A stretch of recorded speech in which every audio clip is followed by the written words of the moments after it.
comment les outils numériques permettent So how do tech tools help fight the epidemics? So here we have Samir and Julie. You have the floor, and also give us very concrete examples. Hello, and thank you. Thank you. I hope you can all hear me. Yes, hello. Now, thank you for having invited us. I'd like to thank the organizers, the Pierre Fabre Foundation, and your resilience, your motivation, Beatrice, to say, yes, we will meet. We will have our meeting today. It's a great honor. Why? Because during this observatory meetings, we have been able to really go in the field and make sure that we are close to the populations. And today, more than ever, we see the purpose, the meaning of the tool that we've developed. It's inspiring. Not only Africa or French-speaking countries, but also the rest of the world, on crossed innovations that definitely can help us fight in the epidemics. And really, it's the work that we have done during this study. It's not only because of COVID that Africa decided to come up with a tech solution.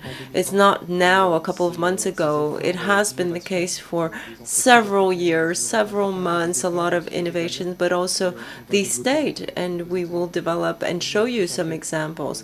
And let's keep in mind the example that was a flagship example using tech again to combat epidemics. In the case of Ebola, we had a massification of data with startups, with companies, but also among states. And we will talk about Nigeria. So here we see that Africa was ready to cope. It wasn't caught by surprise like other continents. And in my presentation, what I'd like to do is really focus on, indeed, the fact that the African continent, that is what we call the resilient continent. It's also a continent where we have a hard time finding doctors. The medical centers are hard to find. Again, I don't want to create a kind of image, but if you look at the figures, we have 2 doctors per 10,000 inhabitants. Then we have the GDP also that is dedicated to the health cost for all African. It's not even 10% of the overall GDP. And then in addition to all this, we also see that there's a continent where IT, with tech, with the mobile device has been one of the path breaker. And thanks to that, we have been able to develop new uses. And that explains why Africa is at the leading edge of IT for prevention, for new apps to inform on how do you have a diagnosis, how do you get information, how do you have notifications to really recognize. Now, this is typically in the observatory, we see hundreds and hundreds of apps developed in Africa that are really aiming for this, to try to educate, raise awareness. And that type of tool that we only see coming in France, we have had that for over 5 years in Africa. And let's not forget, and we're going to try to pinpoint this, e-health in Africa is really taken seriously by the investors. And one paradox, during the lockdown, during the breakdown of economy, we saw some investors traveling to Africa to invest with several thousand euros. Over 100 million euros, I believe, have been invested in e-health innovations, especially this kind of situation. The idea is to scale up the innovation. Of course, it goes with support, with financing, and I think it's also a proof of concept in our market, in our country, that has been revealed by the pandemics. I'll hand it over now to Julie. Hello, thank you, Samir. Thank you, everyone. So thank you, Samir, for introducing our project. I think it really lays down the framework that what we have done. Now, what we've done is for 3 months, April, May, and June, we have been able to fuel with data, with also tech responses to the health crisis that we have had to face. At the time I was living in Nigeria, we saw that the borders were closing one after the other. But what we've also noticed is that there was a boom of technology. The idea was to try to reduce this crisis. In 3 months, we've had over 180 actions, tech actions in Africa. And of course, this is not going to stop here. We're going to try to introduce this and show this to you first with Ebola, because I think with Ebola, this is where the tech solutions have started. Now, the study is not just today, it's even before, in 2015. I don't know if you remember, but Bill Gates had a visionary speech, who also talked about the new outbreak and said that this new outbreak would put a pause on the planet with a lot of victims. What's interesting is that at the time he spoke about Ebola, and he said it's not nuclear wars, it is an epidemics threat. And even at that time, he said that the public authorities would not be ready. And so he said that governments should get ready with technologies, which really urged us to create this study with Ebola. Now, if you look at 2 years, between 2014 and 2016, we had a real quantum leap in technology. So we went from 25% to 33% in only 2 years. So a major advance. And that means that all the teams that would manage these crises would have at least the mobile phones to follow the contact people. We spoke about Sierra Leone. Why? Because in this country we had a lot of Ebola cases. The mortality rate is very high. Now, it's not only with technology, but the minister of the time in Sierra Leone, the technology and the mobile phone had really helped reduce the cases. But, of course, this solution really came from Nigeria. It was a perfect example. In 93 days, the country has been able to really get rid of the Ebola virus. When the first case at that time got detected, we had 23 million inhabitants, so the city is unmanageable because a lot of dumps, no one believed that we were be able to remove the virus. Now, with technology, we have been able to react very quickly. You see the curves. You see the curve that flattens out? That's when they started using the mobile app, which is called eHealth Ebola Sense. It really is similar to the app that the ODESS has developed. It uses the same software, and as the minister at that time said that he saw that the cases reduced and the percentages. So you know that when you are fighting a virus, you're fighting against time, and this is essential. So Ebola has shown that technology against epidemics really occurred even before the COVID. This is the study that we carried out during different continents, so only initiatives versus COVID, all the countries of the African continent. And these are cross-cutting, transversal, I would say, initiatives. I think that's the difference between Ebola and COVID. So all the sectors, the economy, society, and we try to show you the various actions, the initiatives that came from these 180 solutions. For example, of course, the makers. Professor has talked about this, the Fab Labs. So from South Africa to Maghreb, West Africa, East Africa, this is in Sousse, the startup 3D Waves. You see that we have printers.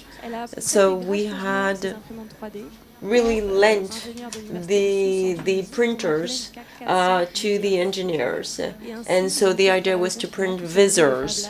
And that definitely is a great help for health caregivers that are on the first line of the virus. Another example that really shows what we've done, the mobile apps. Often it's e-health startups, but not only. This is the case with Brenco, that designed this application. So in fact, you can inform quite simply on the software. It's a step-by-step form, and according to the symptoms, they tell you if you are at risk or not, and it's a way of reducing the number of ER cases, because people were so concerned. What they did is that they called, they went to the hospitals, and a lot of similar applications really made it smoother in terms of management. And again, that is similar to what ODESS has said. And at the time of Ebola had yes, so you also anticipated that. Okay, now another example that what we find is when you work hand in hand with the health authorities. Here you have mobile operators and tech startups. You can visualize where populations are moving, and again, that was done at the time of Ebola. Another example is very logistical. This is again to manage smoothly the crisis. In Kenya, you can locate the ambulances in the country, so that means that you can send your ambulance to the most urgent cases of COVID. On the right, you have all the beds of intensive care units, and also 600 health caregivers, nurses didn't know what to do with COVID patients. So you see a great solidarity. But it's not the only example. There's a huge number of applications in Nigeria. We were able to deliver with drones of COVID testing in rural areas, with cities being able to diagnose. M-Pharma in Ghana has been able to connect the pharmacy with the wholesalers to once again have a better management of the crisis and avoid contacts. And applications like that, we have a high number of applications like that. Okay, we speak a lot about tech responses and solutions in the case of epidemics. But we see that in France, there's also the business, the economic. There's the first shock. Every day we have debts. But we also know that we will have what we call a snowball effect with the economy, with bankruptcies, poverty. And what's interesting is that in just a couple of weeks, we saw the development of this social approach of the epidemics by the African tech. This is to answer to this. So I'm speaking of in front of the deputy. They say, do we have a minimum universal revenue or salary? And so we see that in Western countries, in Europe, but in Togo, they did that. In just a couple of weeks, they set up a program to support the vulnerable populations. This is a program called Novisi. In a way, it means solidarity, and so that helps us and helps them cope during the lockdown to really stop any physical contact, but at the same time to be able to digitalize the payments. This is because World Health Organization said that any notes or coins has the virus. So this program in Togo, through the mobile banking, you can pay. So in fact, your phone becomes your credit card, your SIM card becomes your swift. And so the state has sent this to 1.2 million citizens, which is incredible in just a couple of weeks. So they sent us a lump sum to help the population and also encourage them not to go to work, because, you know, in Togo, you have taxis, you have people working on the streets and so on. So the government said, we will give you some money, but you won't go to work. You have to respect the lockdown. You have to respect the times and really break the epidemic curve. So this has been also supported by Esther Duflo, Nobel Prize winner, and this has been developed in very quickly, tested, rolled out in Togo. So there are some projects. For example, Morocco has developed a similar project. And so this action was to give to the household what a minimum sum of money every month to help these families, cope during the lockdown. And how could they survive during this lockdown? So here we see these various new habits, if you like, that sometimes, you know, we think about it for 5 months, 10 years, 5 years and 10 years. So when you are facing an emergency situation, you've got to cope to survive. And when states start innovating, in just a couple of weeks, they could really come up with breakthrough solutions. So we'll conclude to that. Several recommendations have been drawn from this study. We'll show you a couple. What we've noticed is always make sure that adapt your solutions to local needs, whether it's non-connected features, languages also, having also oral voice modules so that people who can't read can also have access to these populations. And also upstream, try to work hand in hand with the health authorities, the tech ecosystems also, and the supporters, the financiers, and also the corporate. And also what we also see is to encourage this type of study to bring out best practices and the most relevant solutions.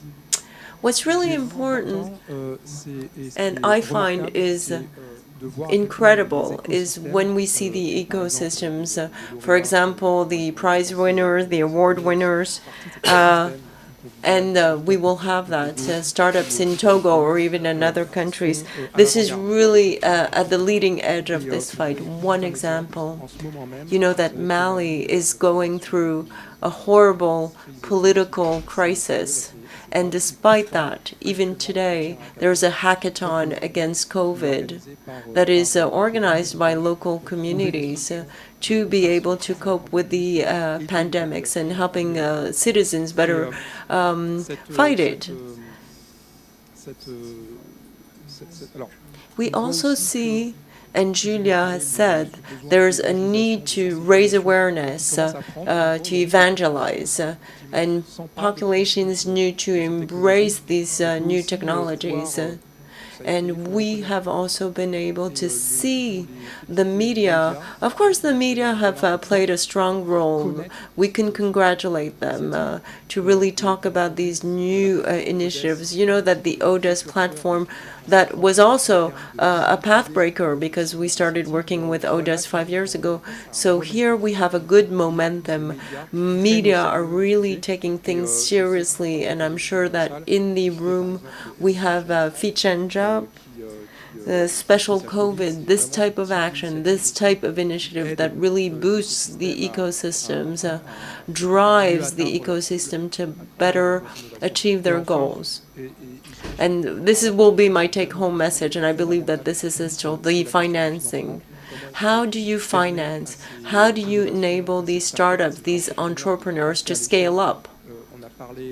We spoke about M-Pharma in Nigeria. There's a lot of funding in the e-health area. And we see that in less than 2 years, the startups in e-health has increased by 50%. So basically, we're talking about a very mature market. There's also a community of investors. Of course, they were reluctant during the COVID, but now they believe in African e-health. For example, Ilium Health, this is a platform that creates a digital path for the patient and also really has communication with remote populations.